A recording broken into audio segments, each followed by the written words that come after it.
నమస్తే ఉమా గారు. నమస్తే అమ్మా. సింహలగ్నం వారికి గనుక మనం చూసుకుంటే వీళ్ళ గుణగణాలేంటి? ఎస్పెషల్లీ సింహలగ్నంలో ఉన్న వాళ్ళు ఎవరైతే ఉంటుంటారో ఏ విధంగా ఉండే అవకాశం ఉంటుంది అంటారు?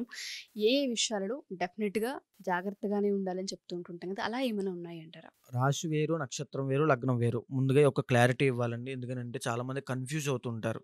సో, మాది మేష రాశి అంటే మాది అదే లగ్నం ఏమో అనుకుంటూ ఉంటారు. కొన్నిసార్లు అదే అవ్వచ్చు. కానీ చాలా వరకు అది అవ్వదు. లగ్నం అనంటే మీరు పుట్టినటువంటి సమయం ఆధారంగా, సూర్య ప్రమాణం ఆధారంగా నిర్ణయించబడుతుంది. సో, ఆ రకంగా చూసుకుంటే ఇప్పుడు మనము లగ్నము ఆధారంగా మనం ఎన్నో విషయాలు అంచనా వేయొచ్చండి. లగ్నం ఆధారంగానే ముహూర్తాలు కూడా పెడుతూ ఉంటారు. అదేవిధంగా లగ్నం ఆధారంగా జాతకంలో అన్ని విషయాలు బ్లూ ప్రింట్ అనేది వచ్చేస్తుంది. ప్రతి విషయంలోనూ ఇది ఇలా ఉంటుంది, ఇది ఇలా ఉంటుంది అని ఖచ్చితంగా వచ్చేస్తుంది. దాని ఆధారంగా మనం చూస్తే సింహలగ్న జాతకులు ఎలా ఉంటారు? వాళ్ళు జాతకంలో ఏ ఏ దశలు యోగిస్తాయి? ఏ ఏ దశల్లో ఇబ్బందులుంటాయి? అసలు ఏ రకంగా వాళ్ళు ఇబ్బందులు ఫేస్ చేస్తారు? ఎలాంటి ప్రికాషన్స్ తీసుకోవాలి? మేజర్‌గా సింహలగ్న జాతకులకి రవి అధిపతి అంటే సూర్యుడు రాజసానికి పెట్టింది పేరండి. అంటే ఇలాంటి చాలా పొగరుగా, చాలా టీవీగా, మంచి రాజసంగా తాగేది గంజి నీళ్ళైనా ఖద్దరు చొక్కా యేసుకొని తిరుగుతారు. అంటే వాళ్ళ రాజసము ఆ రకంగా ఉంటుంది. వాళ్ళ టీవీ ఆ రకంగా ఉంటుంది. ఎక్కడా తగ్గరు. వాళ్ళ వెనకాల డబ్బులు లేకపోయినా, ఉన్నా వాళ్ళు ఒకేలా ఉంటారు. స్థిరమైనటువంటి గుణం వాళ్ళది. చాలా స్థిరమైనది. 10 మందికి ఎప్పుడూ పెట్టడమే పని. సో, వాళ్ళ దగ్గరున్నా లేకపోయినా 10 మందికి సహాయం చేయాలి, పెట్టాలి. వాళ్ళకి మనం అండగా ఉండాలి, తోడుగా ఉండాలి. వాళ్ళకి ఎన్ని ప్రాబ్లమ్స్ ఉన్నా లోపల లోపల దాచేసుకుంటారు. బయటకి చెప్పరు. ఒక రాజుకి ఎలా అయితే లక్షణాలుంటాయో, అలాంటి లక్షణాలు ఈ సింహలగ్న జాతకులకుంటాయి. ఓకే. ఎన్ని ఉన్నా సరే వాళ్ళతో ఉన్నటువంటి పరివారము, వాళ్ళ స్నేహితులు, వాళ్ళ బంధువులు మంచి కోరుకుంటారు. సో, వీళ్ళకుండేటువంటి కాస్త ఇబ్బందేమిటనంటే ఆటోమేటిక్‌గా ఇంత లక్షణాలున్న వ్యక్తికి కాస్త ఇగో అనేటువంటిదుంటుంది. ఆ ఇగోనే ఈ సింహలగ్న జాతకులకి మైనస్ అవుతుంది. మైనస్ అంటే కొన్ని విషయాల్లో అనవసరమైన విషయాల మీద ఎక్కువగా ఇగోకి వెళ్ళిపోవడం వల్ల, ప్రెస్టేజ్‌కి వెళ్ళడం వల్ల చాలా నష్టపోతారని జెప్పాలి. సో, సింహలగ్న జాతకులు ఎయిదర్ ఆడవాళ్ళైనా, మగవాళ్ళైనా సరే చెప్పేది కాస్త ఇగో విషయంలో జాగ్రత్తగా ఉండండి. లేకపోతే నష్టపోతారు. సో, మిమ్మల్ని నమ్ముకొని చాలామందుంటారు. సహాయం చేసే గుణం విపరీతంగా ఉంటుంది కాబట్టి, వాళ్ళ కోసమైనా మీరు ఆలోచించి నిర్ణయం తీసుకోవాలి ప్రతి విషయంలోనూ. ఇంకా చూస్తే ద్వితీయ లాభాధిపతి. సో, వీళ్ళు విద్యతో సంబంధం లేదండి. సో, విద్యతో సంబంధం లేకుండా చాలామంది మీరు చూస్తే బీటెక్‌లు చదివి పెట్రోల్ బంక్‌లో పనిచేసేవాళ్ళుంటారు. సో, మనం చూస్తూ ఉంటాం బయట. అదే విధంగా వీళ్ళు చదివింది 10థ్ క్లాసో, సెవెంత్ క్లాసో, థర్డ్ క్లాసో, ఫిఫ్త్ క్లాసో చిన్న చిన్న చదువైనా దానికి మించినటువంటి డబ్బు, దానికి మించినటువంటి గుర్తింపు అన్నీ వస్తాయి. ఉదాహరణకి మనం ఒక గొప్ప వ్యక్తి జీవితం చూసామనుకోండి. అబ్బా! ఎంత గొప్ప వ్యక్తా అనుకుని ఆ జీవిత చరిత్ర తిరగేస్తుంటే ఆయన చదివింది మూడో తరగతో ఎంతో ఉంటుంది. అంటే చదువుకి, వీళ్ళ యొక్క వాల్యూస్‌కి, వీళ్ళ గుర్తింపుకి, వీళ్ళ సక్సెస్‌కి సంబంధం ఉండదు. ఓకే. వీళ్ళు చదువుకున్నా, చదువుకోకపోయినా, వీళ్ళకి చదువు అబ్బినా, అబ్బకపోయినా విపరీతమైనటువంటి సక్సెస్ అనేది వీళ్ళ జీవితంలో వస్తుంది. కాస్త లేట్ అవ్వచ్చు. కానీ ఖచ్చితంగా ఒక స్థిరమైనటువంటి గుర్తింపును సంపాదిస్తారు. ఉదాహరణకి వీళ్ళ జాతకంలో తృతీయ దశమాధిపతి శుక్రుడు కాబట్టి, ప్రత్యేకంగా ఒక దాని మీద ఫోకస్ చేయాల్సిన అవసరం ఉండదండి. సో, వీళ్ళ జీవన విధానమే ఒక దారిని తీసుకొచ్చి పెడుతుంది. అంటే నేను ఉదాహరణకు చెప్తున్నాను. చదువు మానేసి అంటే చదువు మీద అంత ఇంట్రెస్ట్ లేకపోయినా బయటికి వెళ్ళి అల్లరి చిల్లరగా తిరుగుతూ ఒక దాని మీద ఆసక్తి వస్తుంది. సో, అది నాకు చాలా బావుందనిపిస్తుంది. దాన్ని వెతుక్కుంటూ వెళ్తారు. ఆహ్, ఆ దారిలోనే ఉదాహరణకి ఒక సినిమా ఫీల్డ్. చాలామంది చదువుకోకుండా నాకు సినిమాల్లో యాక్ట్ చేయడం ఇష్టం అని చెప్పి దాంట్లోకి వెళ్ళిపోతారు. ఆ రకంగా ఒకానొక రోజున విపరీతమైన స్టార్‌గా, సూపర్ స్టార్‌గా, ఆర్టిస్ట్‌లాగా ఎదిగిపోతారు. సో, అలాగా అదృష్టాన్ని వీళ్ళు వెతుక్కుంటూ వెళ్ళడం గాని, అదృష్టం వీళ్ళని వెతుక్కుంటూ రావడం గాని జరుగుతుంది. చాలా సందర్భాల్లో. వీళ్ళు చదువుకి సంబంధమే లేదు సింహలగ్న జాతకులకి.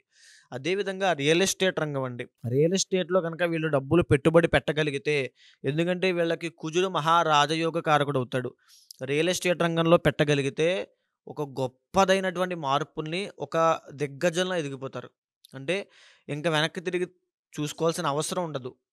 వీళ్ళు రావడం ఒక కారులో తిరగడము. అంటే ఏంటంటే చాలా షార్ట్‌కట్ అండి. వీళ్ళ జీవితం గూడా చాలా షార్ట్‌కట్‌లో వెళ్ళిపోతుంది అలా పైకి. ఎలా వెళ్ళిపోతుందో గూడా తెలీదు. అంటే ఆ రకంగా అదృష్టం అనేది సింహలగ్న జాతకులకి కెరియర్ పరంగా ఉంటుంది. హ్మ్. సో, వీళ్ళు రియల్ ఎస్టేట్ అవ్వచ్చు. ఒక కొత్త కంపెనీస్‌ని మ్యానుఫ్యాక్చర్ చేయడము, లేదా కొత్త స్టార్టప్ కంపెనీస్ పెట్టి సక్సెస్ కొట్టేయడము. ఉదాహరణకి ఒక కొత్త యాప్ పెట్టి అప్లికేషన్‌ని ఇన్‌స్టాల్ చేసి లేకపోతే డెవలప్ చేసి దాని ద్వారా సక్సెస్ కొట్టిన వాళ్ళు. చిన్న చిన్న కంపెనీస్ పెట్టి దాన్ని పెద్దగా డెవలప్ చేసి ఎన్నో బ్రాంచుల కింద, ఫ్రాంచైజీల కింద ఇచ్చి అపారమైన కోటీశ్వరుల కింద అయిన వాళ్ళు ఈ సింహలగ్న జాతకులు ఎక్కువగా ఉంటారు. ఓకే. వాళ్ళకున్నటువంటి తెలివితేటల మీద ఫోకస్ చేస్తే చాలు. ఇంకేం అవసరంలా. వీళ్ళకి కెరీర్ పరంగా చాలా ఎక్సలెంట్‌గా ఉంటుందండి. ఇంకా చెప్పేదేంటంటే వ్యవసాయము. వీళ్ళు వ్యవసాయం చేసినా విపరీతం కోట్లు సంపాదిస్తారు. వ్యవసాయం బావుంటుంది. రియల్ ఎస్టేట్ రంగం చాలా బావుంటుంది. తరువాత కన్‌స్ట్రక్షన్ ఫీల్డ్ అపారంగా సంపాదిస్తారు. తర్వాత మ్యానుఫ్యాక్చరింగ్ యూనిట్స్ చాలా బావుంటాయి. స్టీల్ వ్యాపారం, మెటల్స్‌లో స్టీల్ వ్యాపారం బ్రహ్మాండంగా ఉంటుంది. ఆర్నమెంట్స్ అండి. అంటే జ్యువెల్లరీ షాప్స్ చాలా బావుంటాయి. బంగారం వ్యాపారము, లగ్జరీ కార్స్, లగ్జరీ వెహికల్స్ సంపాదించి దాంట్లో తిరగడము, అది వ్యాపారంగా చేయడము. అపారమైన తిరుగు లేకుండా వీళ్ళ జీవితంలో ఎదిగిపోతారు. తరువాత సింహలగ్న జాతకులు పొలిటికల్ కెరీర్ అనేది విపరీతంగా ఉంటుంది. సో, వీళ్ళు ఒక లీడర్‌లాగా ఒక ఒక నాయకత్వ లక్షణాలు ఎక్కువుంటాయి. 10 మందిని ఒక దారిలో నడిపించేటువంటి పోరాట యోధుడైన, ఒక నాయకుడైన సింహలగ్న జాతకుల నుంచి వస్తారు. సో, 12 లగ్నాల్లో జాతకుల్ని నుంచోబెడితే, ఆ 12 జాతకులందరిని అంటే ఆ మనుషులందరిని కూడా లీడ్ చేసే ఒక వ్యక్తి ఉంటాడు. అదే సింహలగ్న జాతకుడు. సో, ఆ యొక్క టీవీ అనేటువంటిది అక్కడి నుంచి వస్తుంది. అదే విధంగా వీళ్ళ జాతకం తీసుకుంటే సప్తమాధిపతి శని అవుతాడు కాబట్టి కాస్త మ్యారీడ్ లైఫ్‌లో ఖచ్చితంగా ఇష్యూస్ ఉంటాయండి. అంటే అయిన సంబంధమే చేసుకున్నప్పటికీ కూడా భార్యకి, భర్తకి మధ్యలో కాస్త అన్యోన్యత లోపిస్తుంది. ఆ విషయంలో చాలా జాగ్రత్తగా ఉండాలి. అదే విధంగా వీళ్ళకి శని వస్తున్నాడు కాబట్టి జాయింట్ పెయిన్స్ అయినా, వెన్నుపూసకి సంబంధించిన ఇబ్బందులైనా, స్పాండిలైటిస్ ఉదాహరణకి సయాటికా అవ్వచ్చు, తర్వాత నడుమండి. నడుముకు సంబంధించిన ఇబ్బందులు ఐదర్ ఆడవాళ్ళైనా, మగవాళ్ళైనా నరములకి సంబంధించిన ఇబ్బందులు, తర్వాత ప్రాణాంతకమైన వ్యాధులు మధ్య వయస్సు దాటిన తర్వాత వస్తాయి వీళ్ళకి. ఓకే. ఇక కంప్లీట్‌గా మందులు వాడుతూ ఉండడము, మెడికేషన్ తీసుకుంటూనే ఉండాలి వీళ్ళు. సో, ఆరోగ్యం అనేటువంటిది చాలా ప్రాణాంతకమైనది మీకు. అంటే ఉదాహరణకు ఒక 55, 60 దాటిన కిడ్నీ సంబంధించిన ఇబ్బందులు రావడము, కిడ్నీలో స్టోన్స్ రావడము, తరువాత చెప్పాలంటే డయాలిసిస్ అనే విషయం మీద సో, ఈ రకమైన ప్రాణాంతకమైనవి జబ్బులు వచ్చే అవకాశాలు సింహలగ్న జాతకులకు ఎక్కువగా ఉంటాయి. ఓకే. ఎక్సలెంట్ ఉంటాయి. డబ్బుంటాయి, అన్నీ ఉంటాయి. కానీ ఆరోగ్యం బాగోదు. ఆ విషయం చాలా శ్రద్ధగా ఆరోగ్యం మీద చాలా ఫోకస్ చేయాలి. అదే విధంగా జాతకంలో శని బాగుంటే గనక, మీ జాతకంలో శని మంచి స్థానంలో ఉండి, మంచి డిగ్రీల్లో ఉండి, మంచి శుభ కలయికతో ఉంటే గనక, ఆ ఆరోగ్య దోషం కూడా పోతుంది. ఆ విషయం చూసుకోండి. అదే విధంగా చెప్పాలంటే ఈ సింహలగ్న జాతకులకి భాగ్యాధిపతి కుజుడవుతాడు కాబట్టి దైవ క్షేత్రాలకి డబ్బులు ఖర్చు పెట్టడము, తీర్థయాత్రలకి, దాన ధర్మాలకి, అన్నదానాలకి, వస్త్రదానాలకి విపరీతంగా పెడతారు. వీళ్ళు కనుక బాగుంటే 10 మంది బాగుంటారు. వీళ్ళు పెట్టే చెయ్యే. ఒకళ్ళ దగ్గర ఆశించే చెయ్యి కాదు. 10 మందికి పెట్టే చెయ్యి. అదే విధంగా వీళ్ళకున్న మైనస్ ఏంటో చెప్తానండి. డబ్బులు రూపాయి నిలబడదు. ఎప్పుడూ వచ్చిన డబ్బు అలా దానాలకి, ధర్మాలకి ఖర్చు పెట్టడము ఒక మైనస్. మనసు నిలకడ ఉండదు. ఉదయం ఒక ఆలోచన, మధ్యాహ్నం ఒక ఆలోచన, వాళ్ళకేంటి, వీళ్ళకేంటి, నాకేంటి అనేటువంటి ఆలోచనలు వీళ్ళని చంపేస్తూ ఉంటాయి లోపల. ఒక బయటికి కనిపించని యుద్ధం లోపల చేస్తూనే ఉంటారు. బాధ. ఎవరికి చెప్పుకోవాలో తెలీదు. అంటే ఫస్ట్ ఉదాహరణ చెప్పాను గదండీ! తాగడానికి గంజి నీళ్ళు లేకపోయినా సరే రాజసం తగ్గదు.